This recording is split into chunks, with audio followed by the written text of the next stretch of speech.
They didn't knock. They didn't ask. One morning, I stood at the edge of my property and counted rooftops that should never have existed, 35 homes, rising from land I legally owned, approved by an HOA that decided I was easier to ignore than to fight. At first, I thought it was a mistake. Then the letters came. Polite at first, then threatening. Fines, warnings, legal language designed to scare me into silence. Neighbors avoided eye contact. The HOA acted untouchable, confident that paperwork and power would crush one homeowner who dared to object. What they didn't know was that this land had a history. It had leverage. And it had one safeguard they never bothered to understand. While they celebrated new construction and rising property values, I was reviewing old permits and forgotten controls, waiting. Because when I finally acted, the entire neighborhood would feel it. The only question is, when an HOA crosses the wrong line, how far can one person push back before everything spills over? The house had always been quiet in the way that mattered. Not silent, not empty, but settled. Mornings arrived with soft light spreading across open land. Evenings ended with long shadows stretching where trees outnumbered buildings. For years, that balance had been the reason this place felt like home. It wasn't just a house on a plot of land, it was ownership in the most literal sense, space, boundaries, and the confidence that what lay beyond the fence line stayed beyond it. Life followed a predictable rhythm. Days were spent working, maintaining the property, keeping things orderly but never obsessive. Weekends were slower. Walking the land, checking the edges, noticing how seasons changed the same familiar views. It was the kind of routine people don't talk about because nothing dramatic happens in it. And that was the point. Stability had value. Peace had value. The land wasn't flashy, but it was deliberate, chosen carefully after years of planning and paperwork that had made ownership unquestionable. The neighborhood itself had evolved over time. What began as a loosely connected community of homeowners had gradually shifted into something more structured. That shift came with the formation of an HOA, sold to residents as a way to preserve property values, manage shared concerns, and prevent chaos from creeping in. At first, it seemed harmless. Occasional newsletters, mild reminders about trash bins or paint colors, rules that felt distant, almost theoretical, because they never crossed into anything personal. There was no reason to pay close attention. The HOA existed somewhere in the background, like a utility company or a street sign, present, but not intrusive. Meetings were optional. Notices went unread more often than not. The assumption was simple: as long as no one caused problems, no one would be bothered. That assumption held for a long time. Slow changes began at the edges of the community. Construction vehicles appeared more frequently. Survey markers popped up and disappeared. The sound of machinery replaced birdsong during the day. New homes were announced in vague terms: expansion, development, growth. None of that seemed alarming. Development was happening everywhere. It was easy to believe it would stay where it belonged. The first moment of unease didn't come from a letter or a warning.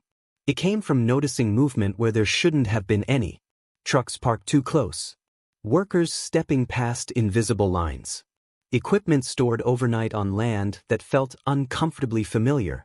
Still, it was easy to rationalize. Contractors made mistakes. Boundaries could be misread. Someone would correct it. No one did. The HOA's presence grew more confident as construction accelerated. Their communications became more frequent, more formal. Language shifted from suggestions to declarations.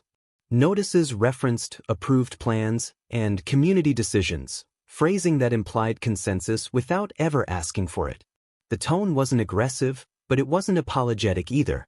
It carried the quiet certainty of an organization that believed it was acting within its rights. Neighbors reacted differently. Some were excited. New homes meant rising values, new families, more activity. Others stayed neutral, uninterested as long as nothing disrupted their routines. A few grew uneasy but said nothing, unwilling to stand out. Conversations became shorter, more cautious. People stopped lingering at property lines. Through all of this, there was still no direct confrontation. No explicit conflict. Just the sense that something was drifting out of alignment. The land, meanwhile, remained unchanged on paper. Deeds were intact. Records were clear. Ownership was not ambiguous. That clarity created a strange contrast with what was happening physically. Lines that existed legally were being treated as if they were flexible, negotiable, or worse, irrelevant. Each day the construction continued, that contradiction became harder to ignore. The first official communication arrived without urgency. It framed the situation as routine, administrative. There was no acknowledgement of overreach, no recognition that something might be wrong. It spoke in broad terms about development phases and community benefits, as if the land in question were already a settled matter. That was when the realization set in. This wasn't an oversight. It was a decision. The HOA wasn't asking for permission. It wasn't even explaining itself. It was proceeding as though resistance was either impossible or unnecessary. The confidence behind that approach was unsettling. It suggested experience, precedent, and an expectation that any objections would be absorbed and dismissed through process alone. Daily life began to change in small but noticeable ways. The noise became constant. The visual landscape shifted week by week. Where open space once created distance, rooftops now crowded the horizon. Each new structure felt like a marker of momentum, proof that once something moves far enough, stopping it becomes increasingly difficult. Still, there was restraint.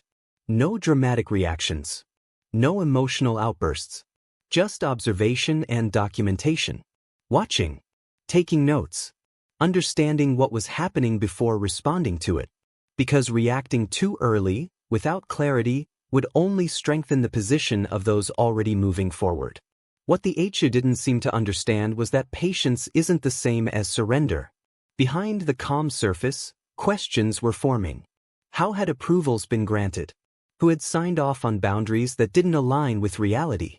Why had no one reached out directly before construction began? Each unanswered question added weight to the situation. This wasn't just about land anymore. It was about authority, who exercised it, and how casually it was being used. The community atmosphere shifted further as progress continued. The HOA's confidence grew with every completed structure. 35 homes were planned, each one reinforcing the idea that the outcome was already decided. Scale became a weapon.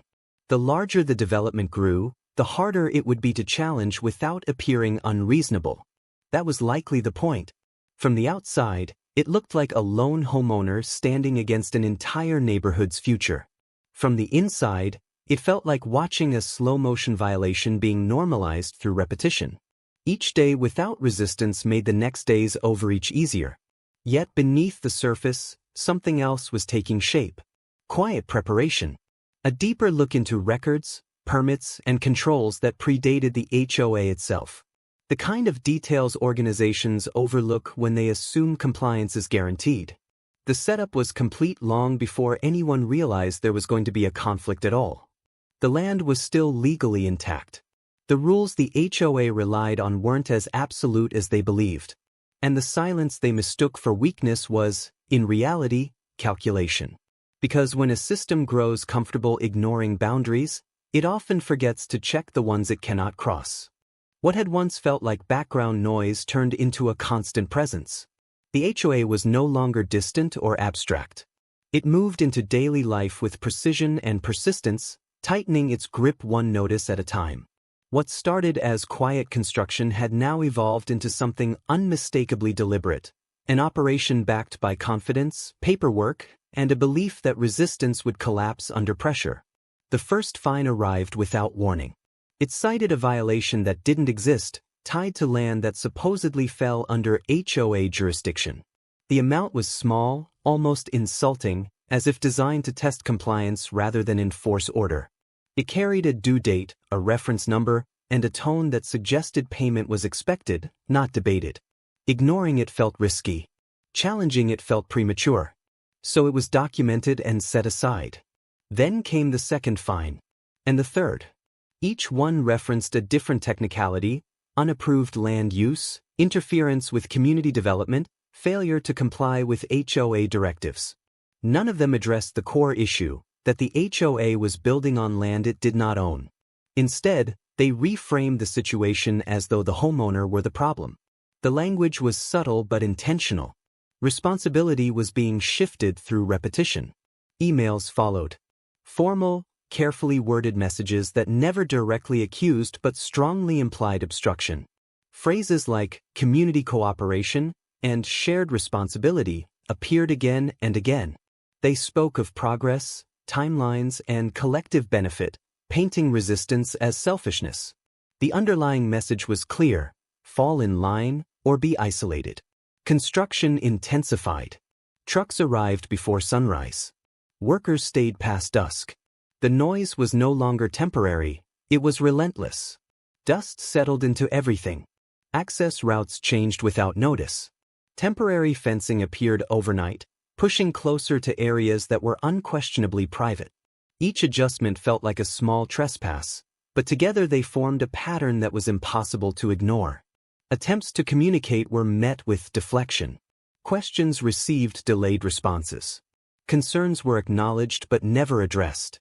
Every reply referenced a different department, a different approval, and a different authority. Responsibility dissolved into process. The HOA wasn't a single entity anymore. It was a maze. Neighbors began to react. Some sympathized quietly, careful not to be seen aligning against the HOA. Others openly supported the development, repeating talking points about growth and value. A few stopped engaging altogether, choosing comfort over conflict. The community fractured along invisible lines, and the isolation deepened. The next escalation came wrapped in legal language. A notice of noncompliance arrived, thicker than the fines before it. It cited bylaws, amendments, and enforcement powers. It warned of increased penalties, potential liens, and further action if interference continued. Still, it never explained how land ownership had been overridden. The assumption was embedded into the document itself. The HOA acted as though the land dispute was already settled. That assumption was the most dangerous part. Each letter carried an implicit threat, not loud, not aggressive, but constant. The goal wasn't to win an argument. It was too exhausting. To make the process so tedious, so intimidating, that surrender felt like the only reasonable option. Time became a weapon. Paperwork became pressure. Yet with every escalation, clarity sharpened. The HOA's strategy relied on momentum. 35 homes weren't just construction projects, they were leverage. The more complete the development became, the harder it would be to undo. The HOA knew this. That's why they moved fast, why they ignored objections, and why they framed everything as inevitable. They weren't defending a position, they were manufacturing one. Documentation became routine. Photos, dates, measurements, copies of every notice and email. The contrast between what existed on record and what existed on the ground grew more stark by the day. Boundaries crossed physically were still intact legally. That gap mattered. Harassment took subtler forms. Inspectors appeared unexpectedly. Access was restricted, temporarily, then indefinitely. Requests were denied without explanation. Even routine maintenance became complicated, delayed by approvals that shouldn't have been required. The message was consistent. Cooperation would restore convenience. Resistance would cost. At one point, a representative arrived unannounced. The interaction was brief and carefully controlled. No confrontation, no raised voices. Just polite firmness and an insistence that everything was proceeding correctly. Questions were answered with rehearsed certainty. Doubt was treated as confusion rather than a challenge. That confidence revealed more than any admission could have. Behind the scenes, research intensified. Old permits surfaced. Historical easements were reviewed. Regulations predating the HOA itself came into focus. What emerged wasn't a loophole, but a foundation, one the HOA had overlooked in its rush to assert control. Certain controls weren't symbolic. They were functional. And they still existed. The next fine doubled the previous amount. It arrived alongside a warning that further noncompliance would trigger enforcement measures. The pace of escalation quickened. Pressure increased. The HOA was no longer testing boundaries, it was pushing against them with force. The assumption was that financial strain would accomplish what authority alone had not. But strain works both ways. The community atmosphere grew tense. Rumors circulated. Some neighbors began asking questions of their own. The scale of the development had raised concerns even among supporters. Infrastructure strained. Noise complaints increased. Traffic worsened. What had been sold as progress began to look more complicated. Still, the HOA pressed forward. Then came the survey dispute. A newly posted boundary marker contradicted existing records. It shifted lines subtly but significantly, bringing more land under HOA control on paper than had ever been agreed upon. When questioned, the response was immediate and dismissive. Updated surveys, new assessments, revised plans. Everything is framed as routine evolution. It was anything but routine. That marker became a turning point. It wasn't just incorrect, it was strategic. A quiet attempt to rewrite reality through documentation. If left unchallenged, it would legitimize everything that had already been done. The realization hit hard. This wasn't negligence. It was calculated. At this point, retreat was no longer an option. Formal objections were submitted. Detailed, precise, and backed by records that couldn't be dismissed easily. For the first time, the HOA responded defensively. Timelines were questioned. Meetings were postponed. Replies grew shorter and more cautious. The certainty that had defined earlier communications began to crack. Construction slowed, just slightly. That hesitation spoke volumes. The HOA attempted to reassert control through urgency. Deadlines were imposed. Additional fines threatened. A final notice warned of consequences if cooperation was not restored. The language grew sharper, less polished. Pressure replaced persuasion. But pressure only works when the foundation beneath it is solid. Behind closed doors, preparations continued. Not reactive, not emotional, but deliberate. The pieces were aligning. The gap between what the HOA claimed and what it could legally enforce widened with every new discovery. The rising action wasn't loud. It wasn't explosive. It was a tightening coil of actions and reactions, each one raising the stakes. The HOA believed it was closing in. In reality, it was revealing vulnerabilities it didn't know it had. Because while they focused on control through scale and intimidation, they missed the one thing they should have examined closely: the mechanisms that governed the land itself. And those mechanisms were still active. The question was no longer whether the HOA had overreached. That was clear. The real question, the one that would define everything that followed, was what would happen when an organization built on assumed authority collided with a control it could not override. And when that collision came, it wouldn't be subtle. The moment arrived without drama, without warning, and without any of the spectacle the HOA had come to rely on. There was no crowd, no raised voices, and no last-minute negotiation. Just a shift, quiet, irreversible, and devastating to everything they believed they controlled. For weeks, pressure had intensified. Fines stacked. Deadlines shortened. Language hardened. The HOA moved as if time itself were on their side, confident that exhaustion would do the work authority alone could not. Construction schedules resumed at full speed. Contractors were told to ignore objections. Temporary barriers became permanent fixtures. The assumption was clear: the matter was over, and resistance was nothing more than noise. Then the notices stopped. Not gradually. Completely. Emails went unanswered. Representatives became unavailable. Meetings were postponed indefinitely. The sudden silence was more unsettling than any threat that came before it. It wasn't relief, it was hesitation. Something had shifted behind closed doors, and whatever it was, the HOA wasn't ready to acknowledge it publicly. That hesitation came too late. The decisive move didn't involve confrontation. It didn't require permission. It relied on a control that existed long before the HOA, before the development plans, and before the first survey marker was ever placed.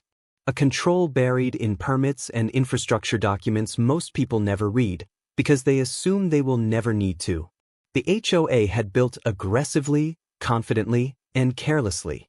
In doing so, they crossed into territory governed by regulations they did not own and authority they did not understand.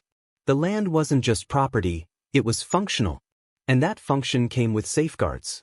On the morning everything changed, the neighborhood woke up expecting progress. Instead, construction stalled. Equipment sat idle. Access points were blocked, not by protest, not by force, but by compliance with rules the HOA could not override. The systems they depended on to keep the development viable suddenly became unavailable. Notifications were sent. Agencies were informed. Documentation was submitted. Everything was done cleanly, legally, and without spectacle. The HOA's response was immediate and chaotic. Calls flooded in. Emails returned with urgency replacing confidence. The tone shifted from authoritative to pleading in a matter of hours. They demanded explanations. They asked for delays. They proposed meetings. The same organization that once hid behind process now wanted conversation. But conversation requires leverage. And leverage had changed hands. The impact rippled outward faster than anyone expected. Contractors halted work. Schedules collapsed. Financial penalties were triggered, not against the homeowner, but against the HOA and its partners. The scale that once protected them now magnified their exposure. 35 homes weren't an asset anymore. They were liabilities. Neighbors noticed first through disruption. Noise vanished. Activity stopped. What had been a constant presence abruptly disappeared. Rumors spread, fueled by visible consequences the HOA could not hide. For the first time, the community saw the development not as progress, but as a problem. The HOA attempted damage control. Statements were drafted. Responsibility was deflected. Explanations were vague. They spoke of temporary issues and unexpected complications. But the truth was already unraveling, and it didn't require commentary to be understood. Records surfaced. Approvals were scrutinized. Boundary adjustments were questioned. The survey discrepancies that had once been dismissed as routine were now impossible to ignore. Agencies that had trusted the HOA's representations began asking their own questions. And those questions demanded answers backed by evidence, not assumptions. The HOA had none. The climax wasn't loud. It wasn't cinematic in the way people expect. It was procedural, methodical, and devastating. Because nothing dismantles false authority faster than exposure. The legal pressure reversed direction. Where once the homeowner faced threats of liens and enforcement, the HOA now faced investigations and compliance reviews. The same bylaws they wielded as weapons became constraints. The language they used to intimidate was turned back on them, stripping them of confidence and loading them with consequence. The realization set in slowly across the organization. This wasn't a delay. It wasn't a misunderstanding. It was a failure, structural, legal, and reputational. And it was happening in full view of the community they claimed to protect. Attempts to negotiate came next. Not demands. Requests. They offered compromises. They suggested retroactive agreements. They hinted at settlements framed as mutual benefit. The shift was unmistakable. Power had changed hands, and they knew it. What they didn't know was how much ground they had already lost. The turning point arrived when the development was formally flagged. That action changed everything. What had been an internal HOA matter became external oversight. Decisions were no longer theirs to make quietly. Every move required justification. Every claim required verification. The momentum they relied on collapsed under scrutiny. For the homeowner, the moment carried no celebration, only confirmation. The abuse of power had reached its peak not when the HOA threatened, but when it believed it was untouchable. That belief was now exposed as fiction. The system they tried to manipulate had responded exactly as designed, slowly, firmly, and without regard for ego. Neighbors began asking questions openly. Support shifted. Conversations changed tone.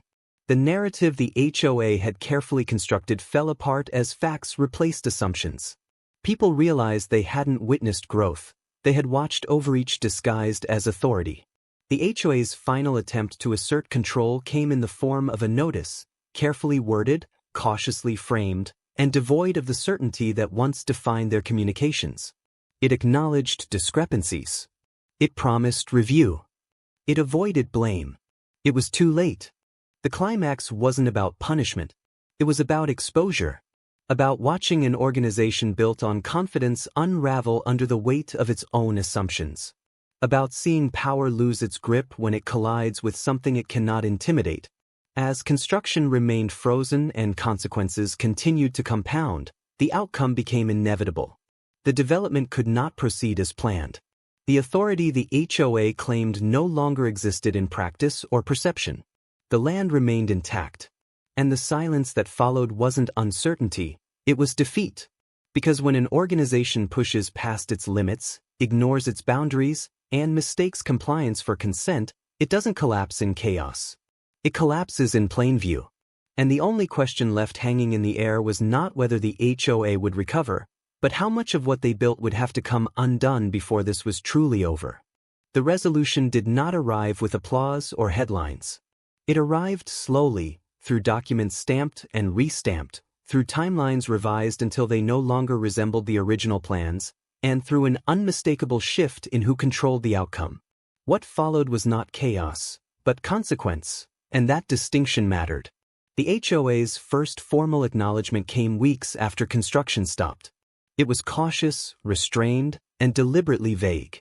The language that once projected authority now leaned on neutrality. Where previous notices spoke in absolutes, this one spoke in possibilities. Reviews were underway. Compliance issues were being addressed. External guidance had been requested. Nothing was admitted outright, but nothing was denied either. The absence of certainty said everything. Behind that statement was a reality the HOA could not reverse. Oversight had taken hold. The approvals they relied on were suspended pending review. The development schedule was no longer theirs to manage. Financial obligations mounted as delays triggered penalties with contractors, lenders, and partners who had trusted the HOA's representations. What had once looked like momentum now looked like exposure. The most immediate outcome was visible in the neighborhood itself. The hum of construction never returned. Empty frameworks stood frozen in place. Equipment was removed quietly, one truck at a time, without ceremony. Temporary structures were dismantled. The landscape, once crowded with activity, felt abruptly hollow. Progress had not paused, it had ended. For the HOA, the consequences extended far beyond a single project. Their authority, once assumed, was now questioned openly. Homeowners who had ignored meetings began attending them. Requests for documentation increased. Votes were challenged. The board's decisions were scrutinized with a level of attention they had never faced before. Power, once exercised casually, now required justification. Resignations came quietly, framed as personal decisions rather than accountability. New faces stepped in under promises of transparency and reform. Policies were reviewed. Enforcement procedures were rewritten. The tone shifted from control to caution. The HOA had learned, too late, that authority only functions when legitimacy is maintained. The legal resolution unfolded methodically. Boundary corrections were issued. Records were amended. The land was formally reaffirmed as independent of HOA jurisdiction, not as a concession, but as a correction. The language used in the final documentation was precise and unemotional. It didn't condemn. It clarified. And that clarity was permanent. The development itself did not survive intact. Portions were dismantled. Others were reconfigured under new agreements that respected existing boundaries and controls. The scale that once served as leverage became a burden. Undoing mistakes costs far more than avoiding them ever would have. For the homeowner, the outcome wasn't measured in victory speeches or financial windfalls. It was measured in restoration. Quiet mornings returned. The land regained its space. Boundaries were no longer theoretical, they were respected.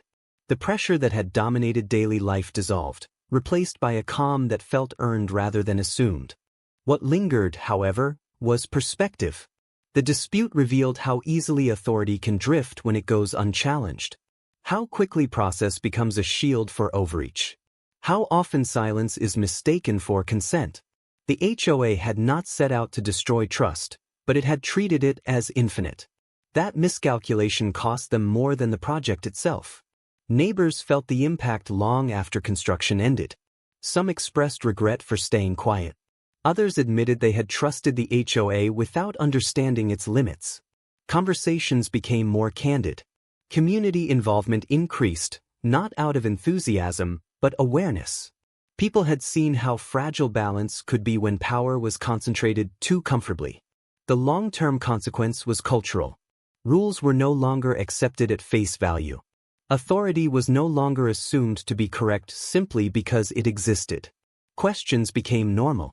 Documentation mattered. Boundaries, legal and personal, were taken seriously again. The community didn't become hostile. It became attentive. The HOA, now operating under scrutiny, became more restrained. Enforcement softened. Communication improved.